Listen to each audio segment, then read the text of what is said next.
ಇವತ್ತಿನ ನಮ್ಮ ಒಂದು ದೊಡ್ಡ ಪದವಿ ಪೂರ್ವ ಕಾಲೇಜುಗಳ ಉಪನ್ಯಾಸಕರ ಸಂಘ ಹಾಗೂ ಕರ್ನಾಟಕ ರಾಜ್ಯ ಪದವಿ ಪೂರ್ವ ಕಾಲೇಜುಗಳ ಪ್ರಾಂಶುಪಾಲರ ಸಂಘ ಹಾಗೂ ಅನುದಾನಿತ ಪದವಿ ಪೂರ್ವ ಕಾಲೇಜುಗಳ ನೌಕರರ ಸಂಘದ ಒಂದು ಜಂಟಿ ಸಂಯೋಜನೆಯೊಂದಿಗೆ ಒಂದು ಸಂಯುಕ್ತಾಶ್ರಯದಲ್ಲಿ ಇವತ್ತು ಫ್ರೀಡಂ ಪಾರ್ಕ್ ನಲ್ಲಿ ಇವತ್ತು ನಾವು ಪ್ರತಿಭಟನೆ ಹಮ್ಮಿಕೊಂಡಿದ್ದೇವೆ. ಕಾರಣ ತಮ್ಮ ಗೊತ್ತಿರ್ತಕ್ಕಂತೆ ಈಗ ಏನು ಜೂನ್ ತಿಂಗಳ 18ನೇ ತಾರೀಕು ಏನು ಸರ್ಕಾರ ವಿಶೇಷ ರಾಜ್ಯಪತ್ರದಲ್ಲಿ ಪದವಿ ಪೂರ್ವ ಕಾಲೇಜು ಉಪನ್ಯಾಸಕರು 9 ಮತ್ತು 10ನೇ ತರಗತಿಗೆ ಆಯ್ದ ಒಂದು ಶಿಕ್ಷಣ ಸಂಸ್ಥೆಗಳಲ್ಲಿ ಪಾಠ ಮಾಡಬೇಕು ಅಂತಕ್ಕಂಥ ಏನು ಇದನ್ನ C&R ರೂಲ್ಗೆ ತಿದ್ದುಪಡಿಯನ್ನು ತಂದಿತ್ತು ವಿಶೇಷ ರಾಜ್ಯಪತ್ರ, ಅದನ್ನ ವಿರೋಧಿಸಿ ನಾವು ಇವತ್ತು ಉಪನ್ಯಾಸಕರ ಸಂಘದಿಂದ ಮತ್ತು ಪ್ರಾಂಶುಪಾಲರ ಸಂಘದಿಂದ ನಾವು ಪ್ರತಿಭಟನೆಯನ್ನು ಹಮ್ಮಿಕೊಂಡಿದ್ದೇವೆ. ಆ ವಿಶೇಷ ರಾಜ್ಯಪತ್ರವನ್ನು ಹಿಂಪಡೆಯಬೇಕು. ಸೊ ಈ ಪದವಿ ಪೂರ್ವ ಕಾಲೇಜಿಗೆ ಉಪನ್ಯಾಸಕರು ಏನು ನೇಮಕ ಆಗಿದ್ದಾರೆ, ಅವರು PU ಕಾಲೇಜಿಗೆ ಉಪನ್ಯಾಸಕರಾಗಿ ನೇಮಕ ಆಗಿದ್ದಾರೆ. ಯಾವುದೇ ಕಾರಣಕ್ಕೂ 9 ಮತ್ತು 10ನೇ ತಾರೀಕಿಗಂತ ತರಗತಿಗಳಿಗೆ ಅವರು ಪಾಠ ಮಾಡೋದಕ್ಕೆ ನಾವು ರೆಡಿ ಇಲ್ಲ. ಸೊ ಇದು ಒಂದು ಶಿಕ್ಷಣದ ಒಂದು ಗುಣಮಟ್ಟಕ್ಕೆ ಇದು ಧಕ್ಕೆ ತರತಕ್ಕಂತ ಒಂದು ವಿಚಾರ ಅಂತ ಮಾತನ್ನ ನಾವು ಸರ್ಕಾರವನ್ನು ಒತ್ತಾಯಿಸಿ ಇವತ್ತು ನಾವು ಪ್ರತಿಭಟನೆ ಮಾಡ್ತಾ ಇದ್ದೇವೆ. ಅಲ್ಲದೆ ನಾವು ಇವತ್ತು ಸರ್ಕಾರ ಪದವಿ ಪೂರ್ವ ಕಾಲೇಜು ಉಪನ್ಯಾಸಕರಿಗೆ ಈ ರೀತಿಯ ಆದೇಶಗಳನ್ನ ಮಾಡ್ತಕ್ಕಂಥದ್ದು ಏನು ಹೊಸದೇನಲ್ಲ. ಇದಕ್ಕಿಂತ ಮುಂಚೆ ಜಿಲ್ಲಾ ಪಂಚಾಯತ್ ವ್ಯಾಪ್ತಿಗೆ ಪದವಿ ಪೂರ್ವ ಕಾಲೇಜುಗಳನ್ನ ತರಬೇಕು ಅಂತಕ್ಕಂಥ ಒಂದು ಇದನ್ನ ಹುನ್ನಾರವನ್ನ ಸರ್ಕಾರ ನಡೆಸಿತ್ತು. ಆ ಸಂದರ್ಭದಲ್ಲೂ ನಾವು ಕಳೆದ ವರ್ಷ ನಾವು ಫ್ರೀಡಂ ಪಾರ್ಕ್ ನಲ್ಲಿ ಹೋರಾಟ ಮಾಡಿದ್ದು. ಸೊ ಸರ್ಕಾರ ಅದನ್ನ ಅಲ್ಲಿಗೆ ನಿಲ್ಲಿಸ್ತು. ಸೊ ಹೀಗೆ ಪದವಿ ಪೂರ್ವ ಕಾಲೇಜಿನ ಉಪನ್ಯಾಸಕರ ಮೇಲೆ ಒಂದಲ್ಲೊಂದು ಕಾರಣವನ್ನು ಇಟ್ಕೊಂಡು ಹೈಸ್ಕೂಲ್ಗೆ ಪಾಠ ಮಾಡಬೇಕು ಅಂತಕ್ಕಂಥ ಒಂದು ಏನು ಶಿಕ್ಷಣ ಪದವಿ ಪೂರ್ವ ಇಲಾಖೆಯನ್ನೇ ನಾಶಪಡಿಸಬೇಕು ಅಂತಕ್ಕಂಥ ಏನು ಒಂದು ನಡೆಸ್ತಾ ಇದೆ ಈ ಪ್ರಯತ್ನ. ಆ ಪ್ರಯತ್ನಕ್ಕೆ ನಾವು ಉಪನ್ಯಾಸಕರ ಸಂಘದ ವಿರೋಧ ಇದೆ.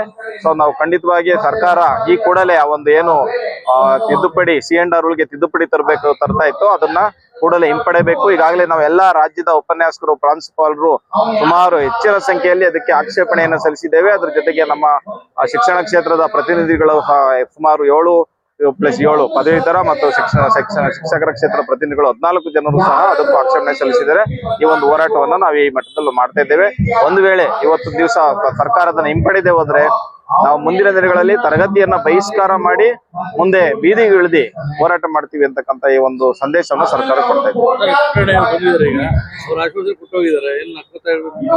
ಸನ್ಮಾನ್ಯ ಬೆಂಗಳೂರು ಶಿಕ್ಷಕರ ಕ್ಷೇತ್ರದ ಪ್ರತಿನಿಧಿಗಳಾದಂತ ವಿಧಾನ ಪರಿಷತ್ ಸದಸ್ಯರಾದಂತ ಪಟ್ಟಣ್ಣ ಅವರು ಬಂದಿದ್ರು, ಸರ್ಕಾರದ ಭಾಗವಾಗಿದ್ದಾರೆ ಅವರು ಸಹ. ಸೊ ಅವರು ಸಹ ಆಕ್ಷೇಪಣೆಯನ್ನು ಸಲ್ಲಿಸಿದ್ದಾರೆ. ಅವರು ನಮ್ಗೆ 100ಕ್ಕೆ 100% ಅದನ್ನ ನಾವು ವಾಪಸ್ ತೆಗಿಸ್ತೇವೆ ಅಂತಕ್ಕಂಥ ಒಂದು ಭರವಸೆಯನ್ನು ಪಟ್ಟಣ್ಣ ಅವರು ಕೊಟ್ಟಿದ್ದಾರೆ. ಅವರಿಗೆ ನಮ್ಮ ಒಂದು ಸಂಘದ ಪರವಾಗಿ ಈ ಸಂದರ್ಭದಲ್ಲಿ ಎಲ್ಲಾ MLC-ಗಳಿಗೂ ಮತ್ತು ಪಟ್ಟಣ್ಣ ಅವ್ರಿಗೂ ಸಹ ಧನ್ಯವಾದಗಳನ್ನು ಅರ್ಪಿಸ್ತೇನೆ. ಮಾಧ್ಯಮ ಮಿತ್ರರಿಗೆ ನಮಸ್ಕಾರಗಳು. ನಾನು ಕರ್ನಾಟಕ ಪದವಿ ಪೂರ್ವ ಕಾಲೇಜು ಉಪನ್ಯಾಸಕರ ಸಂಘದ ರಾಜ್ಯ ಕಾರ್ಯದರ್ಶಿ. ಇವತ್ತು ಸ್ವಾತಂತ್ರ್ಯ ಉದ್ಯಾನವನದಲ್ಲಿ ಹೋರಾಟ ಮಾಡ್ತಕ್ಕಂಥ ಉದ್ದೇಶ ಇಷ್ಟೇ. ಸರ್ಕಾರ 18ನೇ ತಾರೀಕಿಗೆ ಏಕಾಏಕಿ ಪದವಿ ಪೂರ್ವ ಕಾಲೇಜುಗಳ ಉಪನ್ಯಾಸಕರು 9 ಮತ್ತು 10ನೇ ತರಗತಿಗೆ ಪಾಠವನ್ನ ಬೋಧನೆ ಮಾಡಬೇಕು ಅನ್ನುವಂತ ಒಂದು ವಿಶೇಷ ಕರಡು ಪತ್ರವನ್ನ ಹೊರಡಿಸಿದ್ರು.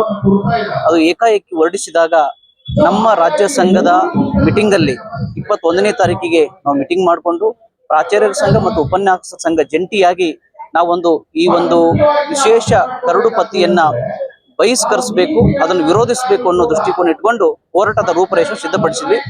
ಮೊದಲನೇದಾಗಿ ನಾವು ಹೋರಾಟ ಮಾಡಿದಷ್ಟೇ, ಮೊದಲನೇದು ನಾವು ಎಲ್ಲ ಅಬ್ಜೆಕ್ಷನ್ಸ್ ಅನ್ನ ರೈಸ್ ಮಾಡಿದ್ವಿ. ಥ್ರೂಔಟ್ ಕರ್ನಾಟಕ ನಾವೇನು ಪದವಿ ಪೂರ್ವ ಕಾಲೇಜಲ್ಲಿ ಕೆಲಸ ಮಾಡ್ತಕ್ಕಂಥ ಉಪನ್ಯಾಸಕರಿದ್ದೀವಿ ಮತ್ತು ನಮ್ಮನ್ನು ಪ್ರತಿನಿಧಿಸ್ತಕ್ಕಂಥ ಏನು ಉಪನ್ಯಾಸಕರು ಪ್ರತಿನಿಧಿಸ್ತಕ್ಕಂಥ ಶಾಸಕರು ಏನು ಶಿಕ್ಷಕರ ಒಂದು ಪ್ರತಿನಿಧಿಗಳಾಗಿರ್ಬೋದು ಮತ್ತು ಗ್ರಾಜ್ಯುಯೇಟ್ ಕಾನ್ಸ್ಟಿಟ್ಯೂನ್ಸಿಯ ಶಾಸಕರು ಕೂಡ ನಮ್ಮ ಜೊತೆ ನಿಂತು ಸುಮಾರು ಒಂದು 3,500 ರಿಂದ 4,000 ಅಬ್ಜೆಕ್ಷನ್ಗಳನ್ನ ಗೌರ್ಮೆಂಟಿಗೆ ನಾವು ಸಲ್ಲಿಕೆ ಮಾಡಿದ್ವಿ, ಇದನ್ನು ಹಿಂಪಡಿಬೇಕು ಅಂತೇಳಿ. ಅದೇ ರೀತಿ 2ನೇ ಹಂತದಲ್ಲಿ ನಾವು ಎಲ್ಲ ಶಾಸಕರ ಮೂಲಕ ಸರ್ಕಾರಕ್ಕೆ ಪತ್ರವನ್ನು ಕೂಡ ಕೊಡಬೇಕು ಅನ್ನೋದನ್ನ ಮಾಡಿದ್ವಿ. ಇದೆಲ್ಲ ಹಂತವಾಗಿ ನಾವು 3ನೇ ಹಂತದಲ್ಲಿ ಇವತ್ತು ಸ್ವತಂತ್ರ ಉದ್ಯಾನವನದಲ್ಲಿ ಸಾಂಕೇತಿಕವಾಗಿ ಪ್ರತಿಭಟನೆಯನ್ನ ಮಾಡ್ತಾ ಇದ್ದೀವಿ. ವಿಶೇಷವಾಗಿ ನಮ್ಮನ್ನ ಪ್ರತಿನಿಧಿಸ್ತಕ್ಕಂಥ 7 ಜನ ಗ್ರಾಜ್ಯುಯೇಟ್ ಕಾನ್ಸ್ಟಿಟ್ಯೂನ್ಸಿ ಮತ್ತು 7 ಜನ ಟೀಚರ್ ಕಾನ್ಸ್ಟಿಟ್ಯೂನ್ಸಿ ಶಾಸಕರುಗಳು ನಮ್ಮ ಜೊತೆಗೆ ಇವತ್ತು ನಿಂತ್ಕೊಂಡಿದ್ದಾರೆ. ಸಾಕಷ್ಟು ಸಾಹಿತಿಗಳು ನಮ್ಮ ಜೊತೆ ಇದ್ದಾರೆ. ಕರ್ನಾಟಕದ ಮೂಲೆ ಮೂಲೆಯಿಂದ ಒಂದು ಸುಮಾರು 6,000 ಜನ ಉಪನ್ಯಾಸಕರು ಇವತ್ತು ಒಂದು ವಿಶೇಷ ಸಾಂದರ್ಭಿಕ ರಜೆಯನ್ನು ಹಾಕೊಂಡು ಇವತ್ತು ಈ ಹೋರಾಟದಲ್ಲಿ ಭಾಗಿಯಾಗಿದ್ದಾರೆ. ಈಗಾಗಲೇ ಕೆಲವು ಮಂದಿ ನಮ್ಮನ್ನ ಪ್ರತಿನಿಧಿಸ್ತಕ್ಕಂಥ ಶಾಸಕರು ಒಂದು ವಿಶ್ವಾಸವನ್ನು ವ್ಯಕ್ತಪಡಿಸಿದ್ದಾರೆ. 100ಕ್ಕೆ 100 ಈ ಒಂದು ಏನು ವಿಶೇಷ ಕರಡು ಪ್ರತಿ ಇದನ್ನೆಲ್ಲ ಹಿಂಪಡೆಯಲಿಕ್ಕೆ ಸರ್ಕಾರ ಮಟ್ಟದಲ್ಲಿ ಪ್ರಯತ್ನ ಮಾಡ್ತೀನಿ ಅಂತಲ್ಲಿ ಒಂದು ವಿಶ್ವಾಸ ಮೂಡಿದೆ.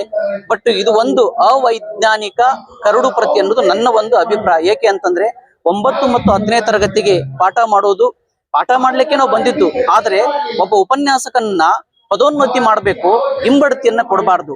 ಈಗ ನಮ್ಮಲ್ಲಿ ಸಾಕಷ್ಟು ಜನ ಉಪನ್ಯಾಸಕರು ಪದವಿ ಏನು ನೆಟ್ ಪಾಸ್ ಆದವ್ರೆ, ಸೆಟ್ ಪಾಸ್ ಆದವ್ರೆ, PhD ಆದವಂತವ್ರೆ, ಅಂತವ್ರಿಗೆ ಬೇಕಾದ್ರೆ ಡಿಗ್ರಿ ಕಾಲೇಜಿಗೆ ಪ್ರಮೋಟ್ ಮಾಡ್ಲಿಕ್ಕೆ ಹೋಗ್ತಾರೆ. ಇವತ್ತು ನಾವು ಬಿ ಗ್ರೂಪ್ ಗೌರ್ಮೆಂಟ್ ಎಂಪ್ಲಾಯಿಗೆ ಅಪಾಯಿಂಟ್ ಆಗಿರ್ತಕ್ಕಂಥದ್ದು ಸಿಎಂಡರ್ ರೂಲ್ ಪ್ರಕಾರ. ನಮ್ಮನ್ನ ಏಕಾಏಕಿ ಸಿಎಂಡರ್ ರೂಲ್ ಅನ್ನು ಪರಿಗಣಿಸದೇನೆ ಏಕಾಏಕಿ ತಗೊಂಬಂದು ಹೈಸ್ಕೂಲ್ ಹಂತದಲ್ಲಿ ಪಾಠ ಮಾಡತಕ್ಕಂಥದ್ದು ಇದು ಹಿಂಬಡ್ತಿ ಕೊಟ್ಟ ಹಾಗೆ. ಒಬ್ಬ IAS ಆಫೀಸರ್ ಅನ್ನ KS ಅಧಿಕಾರಿಯಾಗಿ ಕುಂದಿರಿಸಿದ್ರೆ ಯಾವ ರೀತಿ ಒಂದು ವೃತ್ತಿ ಘನತೆಗೆ ಅಗೌರವ ಆಗುತ್ತೆ, ಅದೇ ರೀತಿ ನಮಗೂ ಕೂಡ ಇವತ್ತು ಅಗೌರವವನ್ನ ಸರ್ಕಾರ ತೋರ್ತಾ ಇದೆ. ಸರ್ಕಾರಕ್ಕೆ ನಾವು ವಿನಮ್ರವಾಗಿ ವಿನಂತಿ ಮಾಡ್ತಾ ಇದ್ದೇವೆ, ದಯಮಾಡಿ ಈ ಕರಡು ಆದೇಶ ಪ್ರತಿಯನ್ನ ಹಿಂಪಡಿಬೇಕು. ನಮ್ಮನ್ನ ಏನು ಪ್ರಥಮ PUC ಮತ್ತು ದ್ವಿತೀಯ PUCಗೆ ಪಾಠ ಮಾಡ್ಲಿಕ್ಕೆ ಅವಕಾಶ ಮಾಡಿಕೊಡ್ಬೇಕು. ನಮ್ಮಲ್ಲಿನ ಇವತ್ತು ಸಾಕಷ್ಟು ವೇಕೆನ್ಸಿಗಳದಾವು, ಅದನ್ನು ಫಿಲ್ ಮಾಡಬೇಕು. ಯಾಕಂದ್ರೆ ಪದವಿ ಪೂರ್ವ ಶಿಕ್ಷಣ ಅಂತಕ್ಕಂಥದ್ದು ಒಂದು ವಯಸ್ಕರರಿಗೆ ನೀಡ್ತಕ್ಕಂಥ ಒಂದು ಅತ್ಯುನ್ನತವಾಗಿರ್ತಕ್ಕಂಥ ಶಿಕ್ಷಣ. ಇದನ್ನ ಯಾವುದೇ ಕಾರಣಕ್ಕೂ ಕೆಳ ಹಂತಕ್ಕೆ ಇಳಿಸಬಾರ್ದು, ಡಿಗ್ರೇಡ್ ಮಾಡಬಾರ್ದು ಅಂತಕ್ಕಂಥ ನಮ್ಮ ಕರ್ನಾಟಕ ಪದವಿ ಪೂರ್ವ ಕಾಲೇಜು ಉಪನ್ಯಾಸಕರ ಸಂಘ ಮತ್ತು ಪ್ರಾಚಾರ್ಯರ ಸಂಘದ ಪರವಾಗಿ ನಾನು ಸರ್ಕಾರಕ್ಕೆ ಆಗ್ರಹ ಮಾಡ್ತೇನೆ. ನಮಸ್ಕಾರ.